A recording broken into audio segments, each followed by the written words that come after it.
Alright, welcome to video number 5 in our series of New Orleans style jazz versus Chicago style jazz. How are they different? What caused these differences? And why is it important? How do they affect pop culture at the time? And how do they still affect us today? So we're trying to answer this question. Where is the genesis of jazz? How did the genesis of jazz occur? Here's a question we need to answer in this video. If you were a performer of any type in around 1865, the end of the Civil War, musician, actor, mime, tightrope walker, sword swallower, juggler, dog trainer, ventriloquist, what were your options if you wanted to survive and keep doing your art?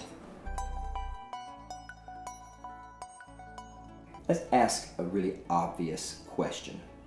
Would a self-trained, uneducated performer from a minority race have the same opportunities as an upper middle class, well-off, educated white performer? Okay, let's stop for just a moment and think about the question that was just asked. In the years between the Civil War and World War I, 1865 to 1917, would an uneducated performer from a poor minority race have the same advantages as a well-trained, upper middle class white performer? In this video, we're going to discuss popular styles of performing, places where performances would occur, and the management that operated behind the scenes. The main topics for this video are vaudeville, minstrel show music, the TOBA circuit, which stood for Theater Owners Booking Association. All of these topics are at best highly race sensitive, and at worst, they're completely racist. History cannot be changed, so we study it to try to understand why, as to either not repeat the mistakes, or to discover how we became who we are today. If we ignore certain topics due to there being racism, then we lose a chance to understand why the racism existed in the first place and how that racism contributed to the genesis of jazz. So let's think about this topic. Think about being a newly freed slave, or a child or a grandchild of a slave, and you wanted to be a performer, and you want to do that as your job. What would have been the best options for your work? Well, to better understand the environment, we have to jump back into time and see the world as it was through their eyes. Newly freed slaves, or their direct descendants, were probably not educated in any official school type way. And due to Jim Crow laws, even when schools were finally available, the education quality was quite poor. Jim Crow said, "Separate but equal is fair."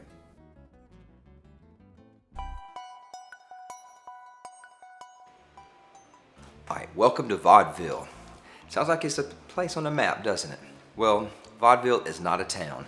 Not like Greenville or Asheville. Basically, Vaudeville is a type of performing. It's a type of show, a way to put a production together. It's basically a cross between circus acts and a talent show, where you'd sit in the audience and you would watch a performance that would take about 5 to 10 minutes, and that performance would leave and the next performer would come on with very little downtime between the acts. And this would go on for 2 or 3 hours over the course of a day. And that would be a basic vaudeville style performance. Now inside of all these performances, there were different types of acts, and we'll get to that in just a minute. In mainstream vaudeville, African Americans were not usually allowed to take part in any of the productions as either a performer or as audience members. And it would stay this way for well over 50 years. But with African Americans segregated in the balcony, or excluded entirely from the audience, there was no such thing in mainstream vaudeville as a theater full of them. And it was that way for almost a century. In this time period, black performers struggled to find paying work in mainstream vaudeville. And when they did, they were typically playing stereotyped characters such as Zip Coon or Sambo. and they were stereotyped in these racial contexts. So to understand this a little better, here is a video showing some primary sources. That means these are people from the time period discussing when they performed in vaudeville. Real African Americans were forced to go along with the myth by wearing ridiculous or stereotyped clothing on stage, and only playing versions of Sambo or Zip Coon. Because Sambo was the willing retainer.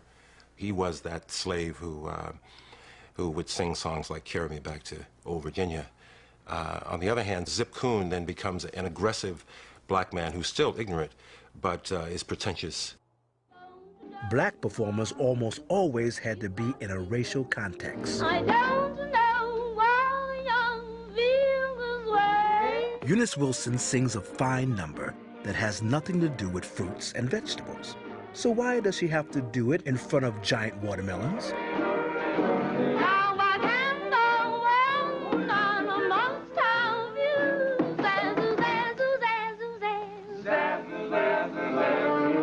Now the day will come, say, when you give in. I won't give up because I'm sure to win. Because I don't know why I feel this way.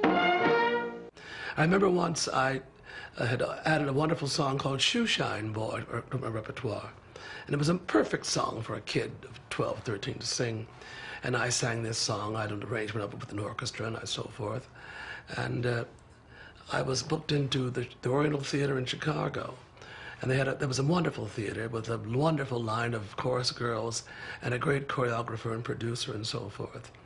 And when she heard about the colored boy coming to work at the theater, her mind began to click, apparently. And when I got there, she had a whole big production number about Shoe Shine Boy. And of course, I was in it.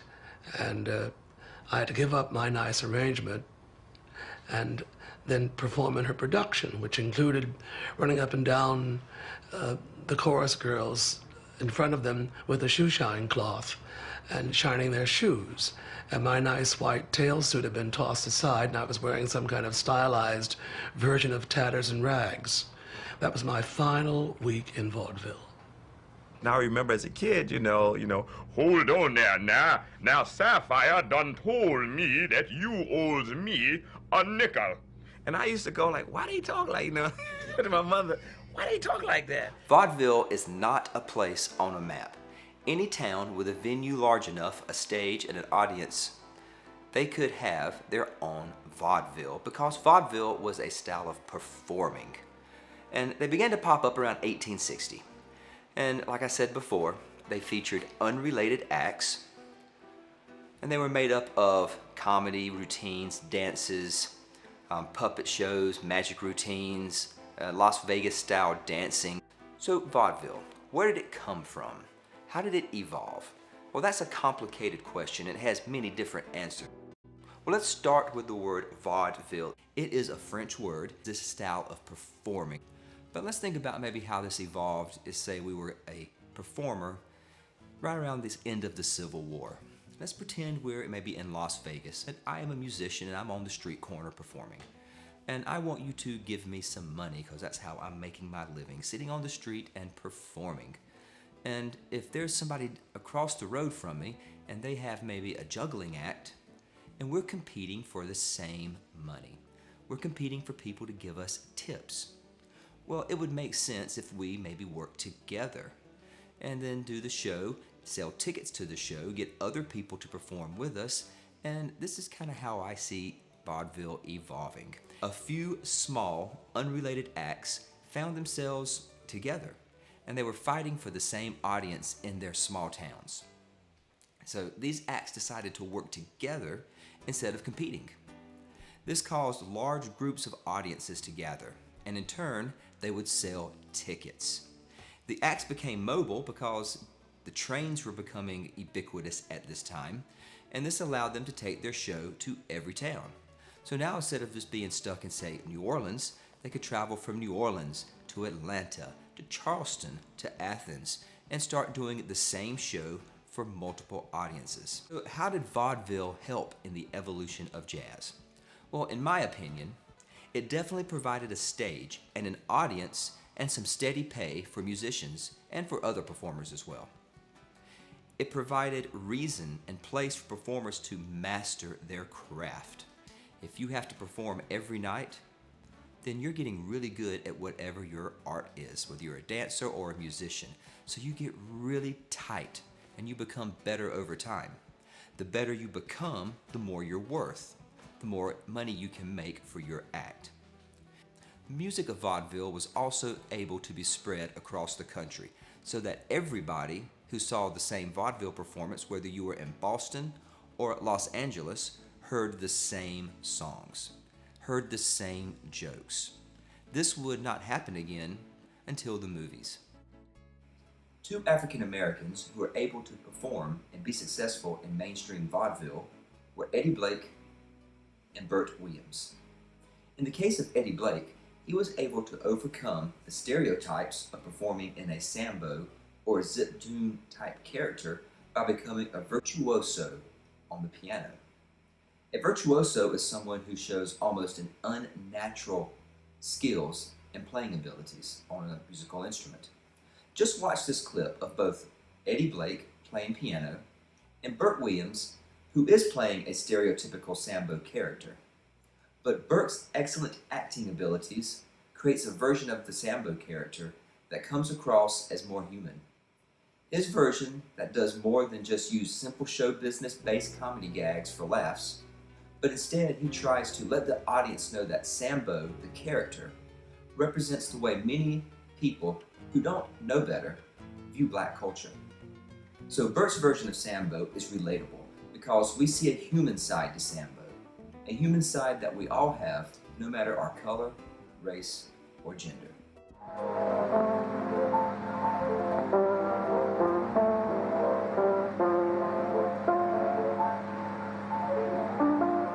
Huey Blake always wore a dinner jacket on stage. He was proud of his music and insisted on showing that pride.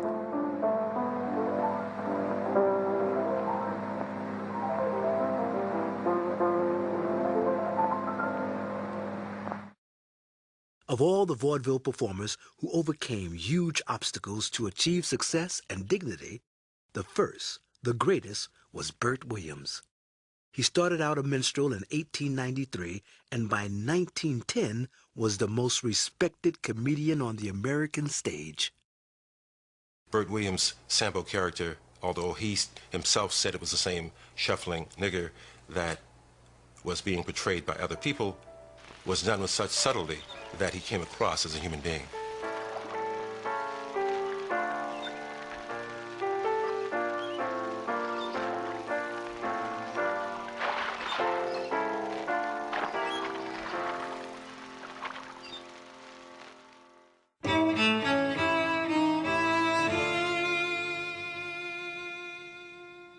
Bert Williams mesmerized the audience. He just seemed to relax, and everyone knew there was going to be a punchline, but he waited and waited, and he milked it for all it was worth, and then he would say the punchline very calmly, and his sense of timing was remarkable. Sat on his knees, as a matter of fact, when I was about 5 years old. He was a very nice, kindly gentleman, and all business.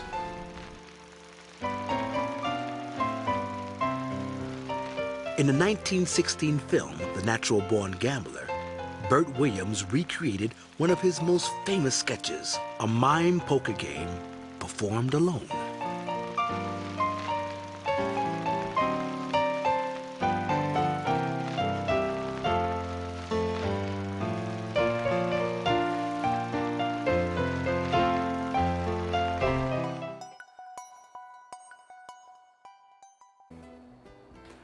So when we talk about minstrel shows, normally the first thing that pops into one's mind is this image. So this is Justin Trudeau, the President of Canada, in blackface. Hey, Skinny! The Minstrel Show's coming to town!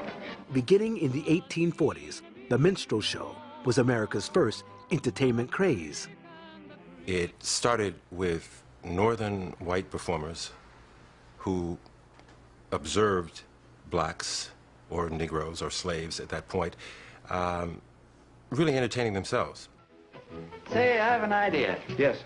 You be around here about a half hour before the show. You mean you're gonna let me watch up close?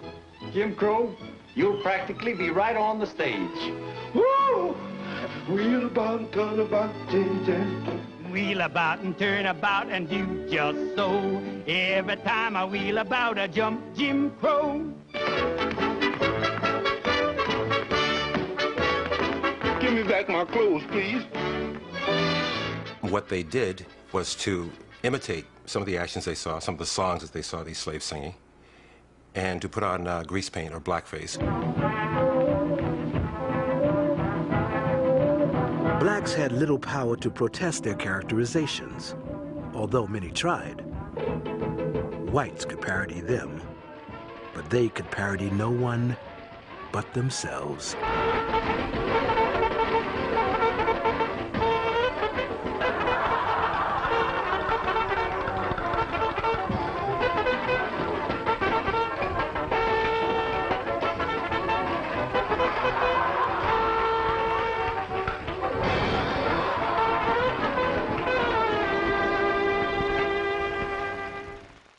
The Minstrel Show. So before I discuss the well-known aspects of it, I want to first discuss some of the history, a couple of the not so well-known facts about this art form, and how it evolved. So, minstrel shows, what were they? So let's do a little history. First thing, they were America's first pop craze. These things were popular from the West Coast to the East Coast. And they began in around 1843 when a man named Daddy Rice, he observed a slave named Jim Crow was singing and dancing. So Daddy Rice decided to create a vaudeville act around what he saw. So over time, this idea would catch on, and it would become the most popular performance style in the United States, and it would last for well over 100 years. The first big minstrel hit was written down and performed by a white man known as Daddy Rice, who said he'd first heard it being sung by a black stable hand. Rice named the tune after the man, Jim Crow.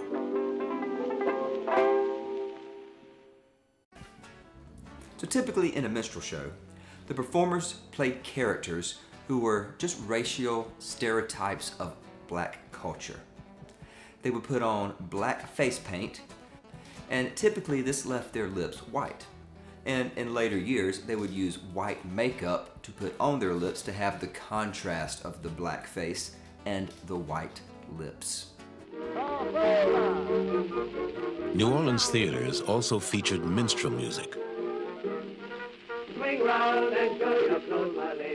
so-called plantation songs, written by white and black songwriters, performed by whites blacked up as blacks, and sometimes in later years, by blacks blacked up as whites playing blacks. On the surface, minstrelsy seemed simply to reinforce ugly racial stereotypes. Within a few months of Daddy Rice creating this art form, the blackface craze took off in the United States. It was sparked by the creation of a couple of stage characters named Zip Coon and Sambo. They became popular along with a new type of song that was sweeping the United States called the coon song. They turned their own minstrel shows into vaudeville, but blackface characterizations were still an essential part of the act. That's what the minstrels are here for, so stand up and cheer for those grand old minstrels there.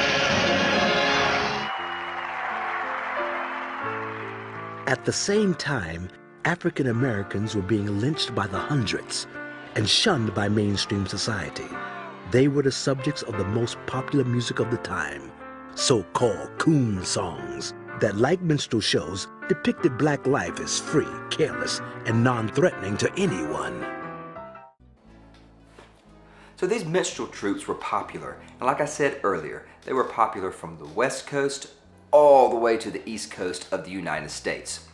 They were really the first form of art to make black music and black people and black culture the essence of American pop culture. So what does this mean? Art based on minstrel shows became the rave. There were cups, dolls, and even a children's book teaching the ABCs as they were told in Dixie. But the lives of black people were not being portrayed accurately. Instead, it was a blend of riddles, jokes, and gags with music and dance that tended to make black people look foolish and often uneducated. Today, historians credit minstrel shows as being the first conduit for integration of black culture into American life. Okay, let's stop for a moment and examine more closely what this quote says. Today, historians credit minstrel shows as being the first conduit for integration of black culture into American life. So this happened because all the minstrel performing troupes did the same routines, using the same Sambo and Zip Tune type characters who sang the same songs and told the same jokes no matter whether they were in Boston or whether they were in Los Angeles. Many of these songs and jokes are still part of the general American culture today, and we give little thought of where they came from and their origins. Always growing night and morning, you go back to Dixieland. Minstrelsy was the most popular form of American entertainment for about 80 years in the United States, beginning in the 1840s. It produced the first body of serious pop songs, Stephen Foster, James Bland, others, songs that we still, all of us to this day, know. It produced a national humor that we all know. Why did the chicken cross the road? Who is that woman I saw you with last night? Because you had minstrel troupes, very much codified, all doing the same kinds of songs, same kinds of humor, crisscrossing the whole country, not just into major cities, but to all kinds of towns, any place where there was a hall where they could perform, it was like early television. It was the first entertainment form that everybody in the United States knew. Everybody heard the same songs. Everybody heard the same jokes. This had never happened before, and it wouldn't really happen again until the movies. So we have to wonder, why did the minstrel show become so popular in the United States? Well, there are many reasons making this a complicated and tough question to answer. However, I do have a video clip of Wynton Marsalis, and he's stating his opinion about why minstrel music became not only a typical form of performing art that was popular, but the essence of all American culture there for a while. While there were so many dolls, books, figurines, and other aspects of minstrel art penetrating itself into all aspects of American life. So watch this clip of Wynton Marsalis and his opinion.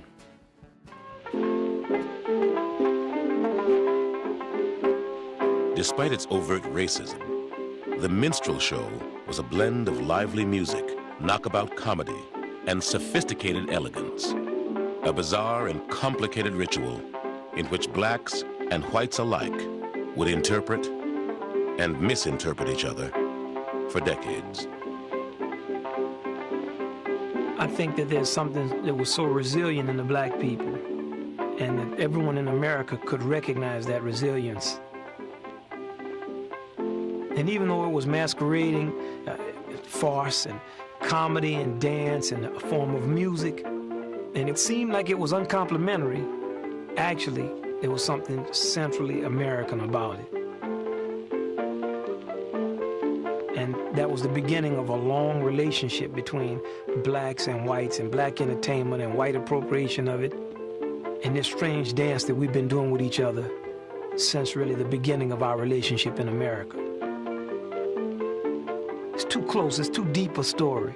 So you have to degrade the relationship. You have to do degrading things so that you can live with the tremendous affront to humanity that slavery was. We need to take a moment and stop to try to understand what Mr. Marsalis is telling us. I've created a bulleted list with his basic talking points. He starts off by talking about the easy-to-see resilience in the black people of the time. He says that hidden behind the comedy, song, and dance that was typical in minstrel show performances, there was something uncomplimentary yet essentially American about them. He continues to say that minstrel shows created the environment where the different races would start working with and against each other in a dance that would last for decades. The last thing Mr. Marcellus discusses is his opinion on why minstrel shows became so popular in the United States. This is a direct quote. "It's too close. It's too deep a story. So you have to degrade the relationship. You have to do degrading things so you can live with the tremendous affront to humanity that slavery was." So, what does this mean? What is Mr. Marcellus trying to tell us with this quote? In my opinion, he is trying to say that American society at the time was drawn to the myth that minstrel shows provided. They were embarrassed about being part of a society that accepted for so long the stain of slavery. Essentially, he is saying that America used minstrel shows to make itself feel better for being part of a country that allowed slavery. So since minstrel shows lasted for almost 120 years, not all of their portrayals of black people was always negative. Many, especially the ones being produced in the 1940s and the 1950s for the big film industry and the big screen, kept the black face and the white lips, but the productions became more Vegas in their production style. So let's take a look at a clip. Notice that the men in blackface are singing and dancing without any use of the simple comedy and the zip coon or sambo type stereotypes. If they were not in blackface, would this routine even be considered negative or stereotypical? Let's watch and I'll let you decide. Oh, I'm gone, yes, I'm gone with the love that's ever growing to that cold black mammy of mine. Not a cent, and my clothes are only lent. All the same, she'll think I'm just fine. All behind me, bound down on my knees. Don't tell us what you heard. I thought I heard a chicken sneeze. Polly, Molly, doodle all the day. Fairly well, fairly well, fairly well, my fairy fair. Well, I'm off to Louisiana for to see Miss Susanna singing Polly, Molly, doodle all the day. Oh, some folks like to sigh. Some folks do, some folks do. Some folks like to cry, but that's not me nor you. Oh, Lord, live the very, very heart that loves by night and day. Let the beat of birth, no matter what some folks say. Back home in Tennessee, just try to picture me, right on my mother's knee. She thinks the world of me. Why, she'll be right there to meet you. Just imagine how she'll greet you. When I get back to home in Tennessee. I wish I was in Dixie. Hooray, hooray. In Dixieland I'll take my stand to live and die in Dixie. Away, away. Away down south to Dixie. Away, away. Away down south to Dixie. The Camptown ladies sing this song. Do-da, do-da. The Camptown racetrack 5 mile long. Do-da, do-da, day. I went down there with my hat caved in. Do-da, day, do-da, day. Do-da, do-da, day. I went back home in a bucket full of tin. Do-da, do-da, day. Ride, ride, oh, ride, ride, ride, oh, day. Oh, I bet my money live up their neck. Somebody built the bay. Do-da, do-da, day, do-da, day.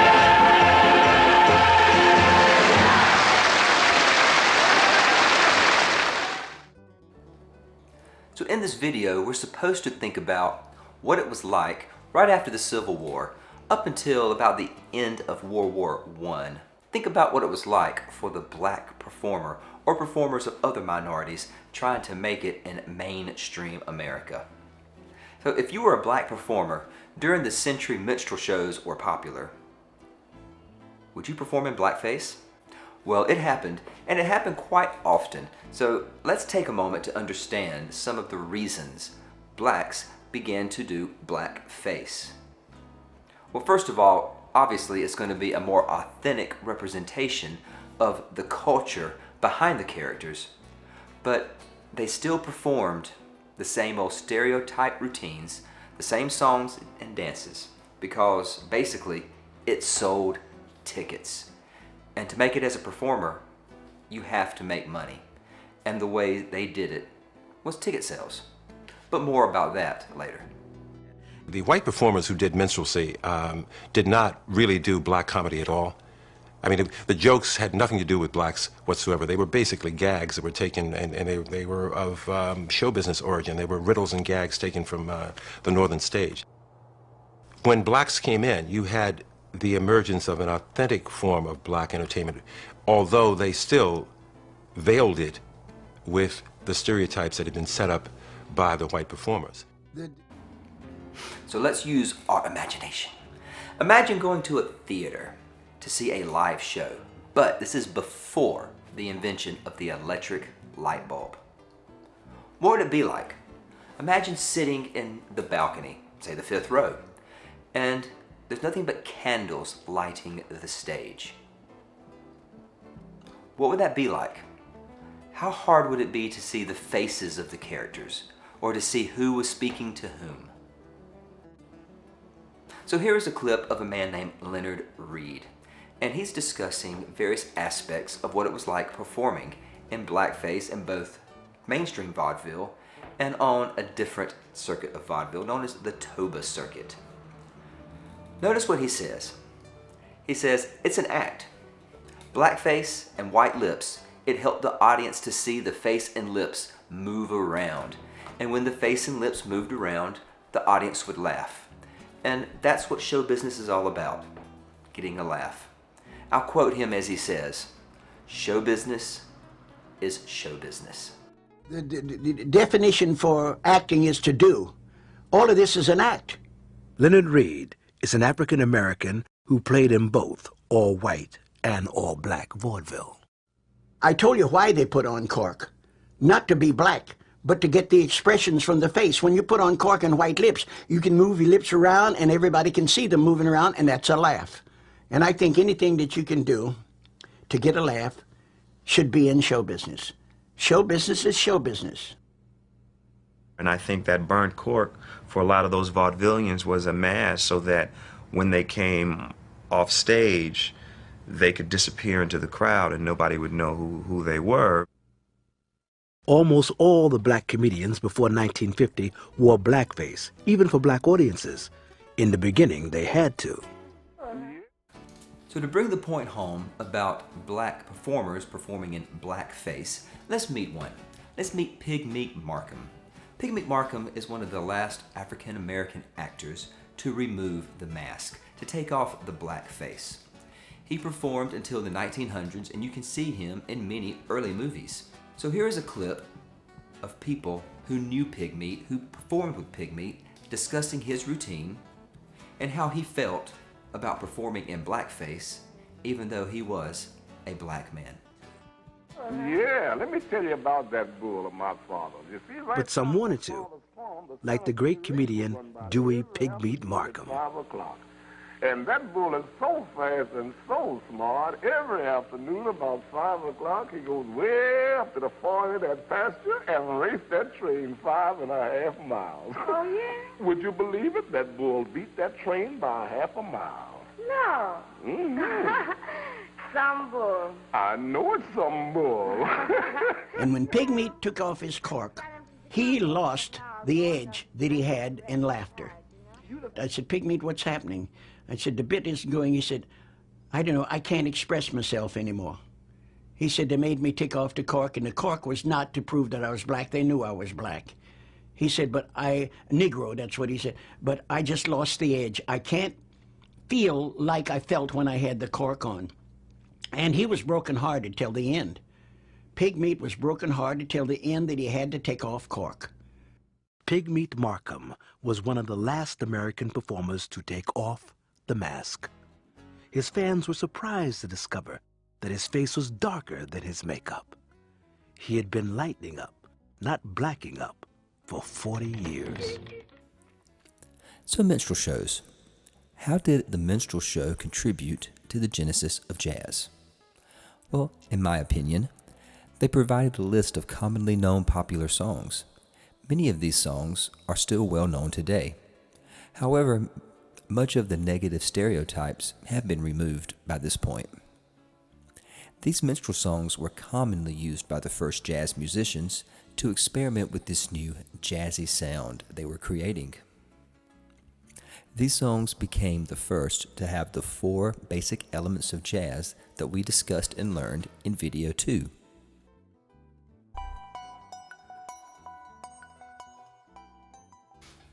So let's take a minute to talk about the TOBA circuit. TOBA standing for Theater Owners Booking Association. Basically, this was an association of multiple theaters who allowed all African American performances. So it gave black people a chance to perform in front of black audiences. And it also gave black people a chance to master their craft, make money from ticket sales, be able to afford to do the things they needed to do to fund a performing career. So remember Eddie Blake. Eddie Blake was the pianist that we talked about during the vaudeville section, who never succumbed to the stereotypes of being a Sabo or Zip Coon type character. He would wear tuxedos and play the piano and play it elegantly because he was part of a new generation of musicians in America called the Black Virtuoso, the Black Virtuosi, which means African Americans with exceptional skills on their piano or on their other instrument, and we'll see some of those a little later on. So like I said, the TOBA circuit was a series of theaters that would allow black performers and black audiences to come in. One of these theaters is the Apollo Theater in New York, the Mighty Apollo. This has been a cornerstone of black innovation, black artistic innovation for decades. And the same was true back in the time of vaudeville. So here is a clip of some performers talking about performing at the Apollo, and also some primary source information of how the restaurants and the hotels would treat the African American performers versus the white performers. So we're going to have some primary sources, a couple of African American performers from the time discussing how the racism of the Jim Crow laws was affecting them in their performing art, and the same story being told from the point of view of a white performing artist at the same time. You could not walk the street after dark in the South? Pardon me. Ladies and gentlemen, I'd like to just... phone just rang. This one here? Didn't you hear it? Oh, no, I didn't. Hello? What's the matter with this guy? Yes? Mr. Reed's office. Mr. Reed? Yes, for you. Must be for me. Got to make him think you're big time. Yeah. Always have a secretary. He's big. Hello? Yes, this is Reed. Leonard Reed and Willie Bryant became stars at the Apollo in New York, like the TOBA theaters, a place where African American performers could work before their peers to find their own voices in their own communities. But to become national stars, they had to deal with the white world, and that was really easy. As a young black performer, I was not allowed to stay in many of the hotels where I worked. I think that's, to people who are young today, unimaginable, but it's quite true. We never saw them at the same hotel we stayed at, and they tried to keep this from the kids. But I knew as a kid that the black people and the ethnic people had to go miles out of the way to get to a boarding house or get to a place that would serve them food. If it was a white, bill, and no white audiences, white people on the stage and everything, they would want us to stay in a black hotel, But, and that's another thing where my brother and I, we sort of tried to clip that down too, and go stay in the hotels where the other people stayed. Heaven's peace. Hey, that's mommy. Yeah? Yeah, man. Well, all right then. Put my trust in good for dust. 'Cause you know someday it may bring you a seven. Through talent, courage and a refusal to be stereotyped, some performers overcame, like the Nicholas brothers.